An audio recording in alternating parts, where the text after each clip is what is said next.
नमस्कार, आप सभी का स्वागत है आपका अपना YouTube चैनल जियांशु मैथ्स क्लास में।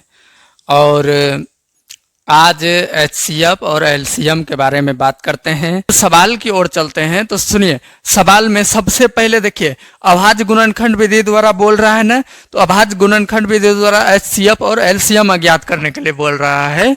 तो देखिए सबसे पहले इन तीनों का अलग अलग आप फैक्टर कीजिए। देखिए 8 का अगर हम फैक्टर करते हैं तो 2 से कटाते हैं तो 2 चौंग 8, फिर 2 से निकालेंगे 2 दूनी 4, ठीक है। अब 9 का अगर हम बात करते हैं तो 9 का कितना कितना आएगा, 3 से कटाएंगे तो 3 तिया 9, 3 एकम 3, ठीक है। अब अगर हम 25 का बात करते हैं तो 25 का आपका आ जाएगा 5 से कटाइएगा तो 5, अगर आप 5 से कटाते हैं तो 1, ठीक है। और अब तीनों का देख लीजिए कितना कितना निकला है। अगर हम 8 की बात करते हैं तो 2 गुना 2 गुना 2 इस तरह से निकला। अब 9 का अगर हम बात करते हैं तो 3 गुना 3 गुना 1।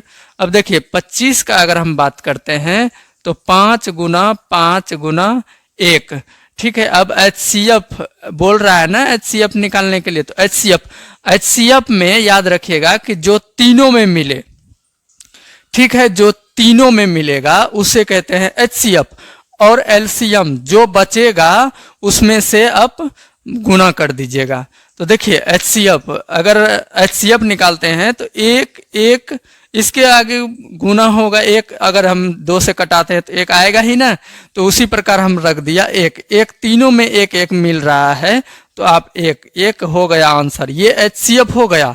अब LCM का अगर हम बात करते हैं LCM का, तो LCM देखिए LCM पहले HCF 1 निकल गया था, ठीक है। अब गुना, अब जो बचा है उसको आप लिख दीजिए, जो बचा है।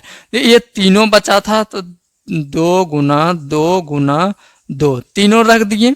अब देखिए 3 बचा है 2 गो, 1 2 यानी 3 गुना 3। अब गुना, अब दोनों 5 बचा था, 5 गुना 5। अब गुना करते हैं तो कितना आएगा, 2 दूनी 4 दूनी 8, 8 8 तिया 24 और 24 तिया कितना होगा, पहले इससे गुना कीजिए। 24 यहाँ तक आया ना, 5 पंचे 25 गुना 3 75, 24 गुना आप 75 कीजिएगा तो ये आपका हो गया 1800, ये आपका हो गया आंसर।